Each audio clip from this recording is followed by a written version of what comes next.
into it.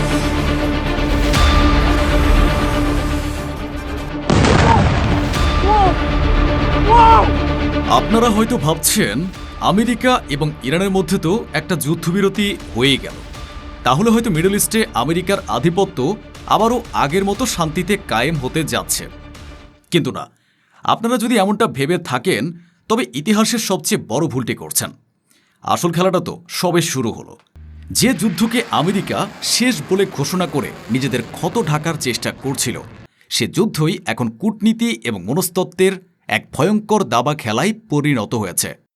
আজকের ভিডিওতে আপনারা জানতে চলেছেন কিভাবে বিজয়ী ইরান একদম শেষ মুহূর্তে এমন এক শর্ত জুড়ে দিয়েছে যা শুনে পুরো পশ্চিমা বিশ্বের ঘুম উড়ে গেছে।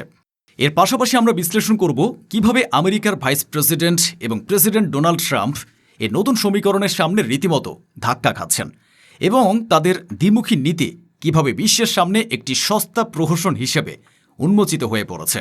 সাধারণ খবরের কাগজে আপনারা শুধু এটুকুই পড়বেন যে আমেরিকা আর ইরানের মধ্যে একটা চুক্তি হয়েছে এবং শান্তি ফিরে আসছে। কিন্তু একজন জিওপলিটিক্যাল অ্যানালিসিস্ট হিসেবে আমি আপনাদের বলতে চাই, পর্দার আড়ালে আসল কূটনীতিটা মোটেও এতটা সহজ নয়। পশ্চিমা বিশ্ব, বিশেষ করে আমেরিকা, কয়েক দশক ধরে একটা নীতিতে বিশ্বাসী। আমরা নিয়ম তৈরি করব আর তোমরা সেই নিয়ম মেনে চলবে। কিন্তু এখন সময় বদলেছে। গতকাল সন্ধ্যায় তেহরান থেকে এমন একটা খবর সামনে এসেছে যা গ্লোবাল পাওয়ার পলিটিক্সের কেন্দ্রবিন্দুতে একটি ভূমিকম্প তৈরি করেছে। ইরানের পররাষ্ট্র মন্ত্রণালয়ের মুখপাত্র ইসমাইল বাঘেরি এক সংবাদ সম্মেলনে সাংবাদিকদের মুখোমুখি হন। তার শরীরী ভাষা ছিল আত্মবিশ্বাসী, কণ্ঠস্বর ছিল দৃঢ় এবং বার্তা ছিল স্পষ্ট। যখন তাকে প্রশ্ন করা হয় যে যুদ্ধবিরতির পর হরমুজ প্রণালী দিয়ে যাওয়া জাহাজের কাছ থেকে কি কোনো ফি বা শুল্ক নেওয়া হবে, তিনি কোনোরকম রাগঢাক না রেখেই চোখে চোখ রেখে যে উত্তরটি দিয়েছেন তাতে লুকিয়ে আছে নতুন মধ্যপ্রাচ্যের চিত্র। তিনি বলেছেন, হ্যাঁ, ফি তো দিতেই হবে। তিনি আরও পরিষ্কার করে বলেছেন যে হরমুজ প্রণালী ইরানের জাতীয় নিরাপত্তার জন্য একটি লাইফ লাইন এবং অত্যন্ত গুরুত্বপূর্ণ একটি জায়গা। আন্তর্জাতিক সামুদ্রিক আইন অনুযায়ী এ সামুদ্রিক রাস্তার নিরাপত্তার জন্য ইরান এবং ওমান যৌথভাবে কিছু নতুন ব্যবস্থা গ্রহণ করেছে, যার মধ্যে রয়েছে সার্বক্ষণিক নজরদারি, পরিবেশ রক্ষা এবং জরুরি লজিস্টিক সাপোর্ট। আর এই সার্ভিসগুলোর জন্য বাণিজ্যিক জাহাজগুলোকে এখন থেকে টাকা গুনতে হবে।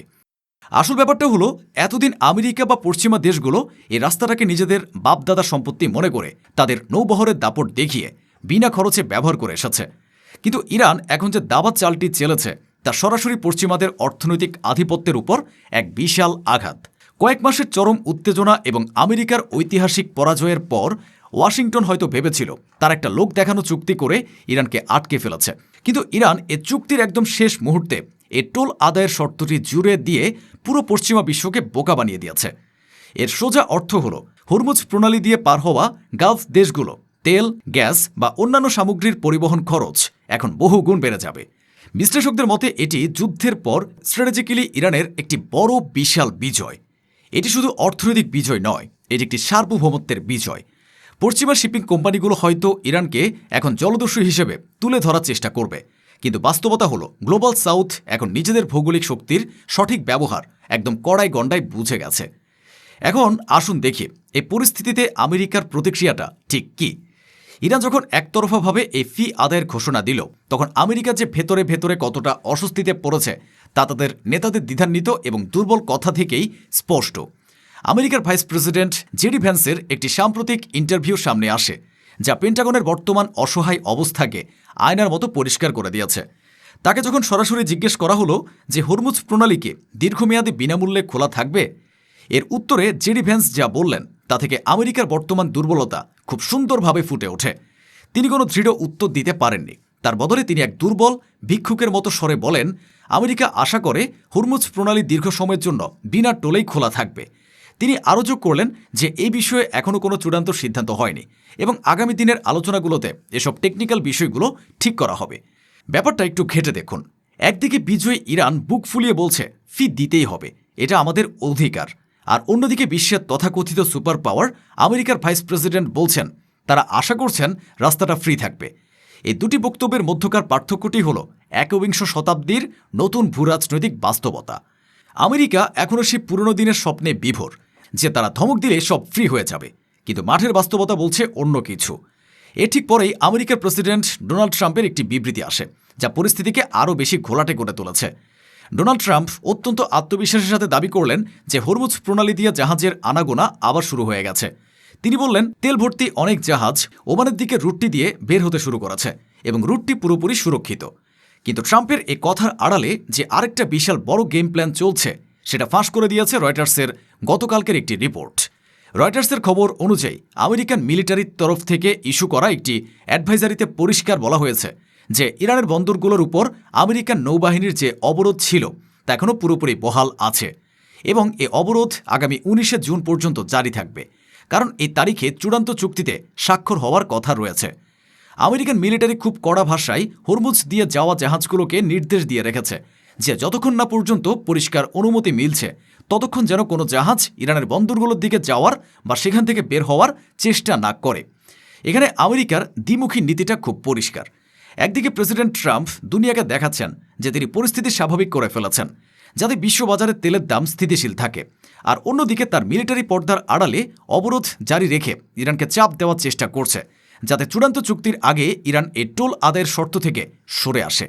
এটি হলো এক চরম ভণ্ডামি এবং আমেরিকার দুর্বলতার চূড়ান্ত নিদর্শন। যখন আমেরিকা এবং ইরান হরমুজ প্রণালী নিয়ে এর টানাপোড়েনে ব্যস্ত, ঠিক তখনই মঞ্চে প্রবেশ করল এক নতুন এবং অপ্রত্যাশিত খেলোয়াড়, সৌদি আরব। এতদিন ধরে সবাই ভেবেছিল সৌদি আরব আমেরিকার পকেট রাষ্ট্র, কিন্তু রিয়াদ এবার এমন এক মাস্টার স্ট্রোক চালল যা ইরান এবং আমেরিকা উভয়কে চমকে দিয়েছে। সৌদি পররাষ্ট্রমন্ত্রী ঘোষণা করলেন যে হরমুজ প্রণালীর নিরাপত্তা কোনো একটি বা দুটি দেশের বিষয় নয়, এটি একটি আঞ্চলিক বিষয়। তাই সৌদি আরব পারস্য উপসাগরীয় সহযোগিতা সংস্থা বা জিসিসিভুক্ত দেশগুলোকে নিয়ে একটি নতুন আঞ্চলিক সামুদ্রিক নিরাপত্তা জোট গঠনের প্রস্তাব দিচ্ছে।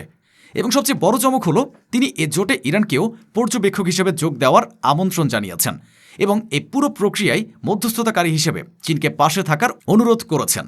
এই একটি চালের মাধ্যমে সৌদি আরব আমেরিকাকে স্পষ্ট বার্তা দিয়েছে, তোমরা আর আমাদের একমাত্র রক্ষাকর্তা নও, আমরা এখন নিজেদের নিরাপত্তার জন্য তোমাদের উপর নির্ভরশীল নই।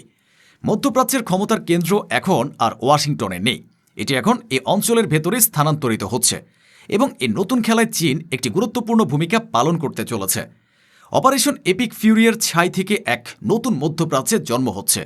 এখানে ইরান একটি বিজয়ী এবং আত্মবিশ্বাসী শক্তি হিসেবে আবির্ভূত হয়েছে, যারা এখন পশ্চিমাদের শর্ত আরোপ করার ক্ষমতা রাখে।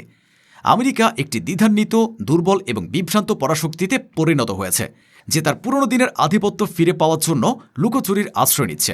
আর সৌদি আরবের মতো দেশগুলো আমেরিকার ছায়া থেকে বেরিয়ে এসে নিজেদের স্বাধীন পররাষ্ট্রনীতি প্রতিষ্ঠা করছে। হরমুজ প্রণালীর টোল ফি নিয়ে যে দর কষাকষি শুরু হয়েছে তা শুধু টাকার লড়াই নয়, এটি হলো একবিংশ শতাব্দীর নতুন বিশ্ব ব্যবস্থার লড়াই, যেখানে ক্ষমতার চাবি আর শুধু ওয়াশিংটনের হাতেই সীমাবদ্ধ নেই। এই নতুন ভূরাজনৈতিক সমীকরণ নিয়ে আপনারা কি ভাবছেন? হরমুজ প্রণালীর চাবি কি এখন সত্যি ইরানের হাতে? কমেন্ট বক্সে আপনার মতামত জানান।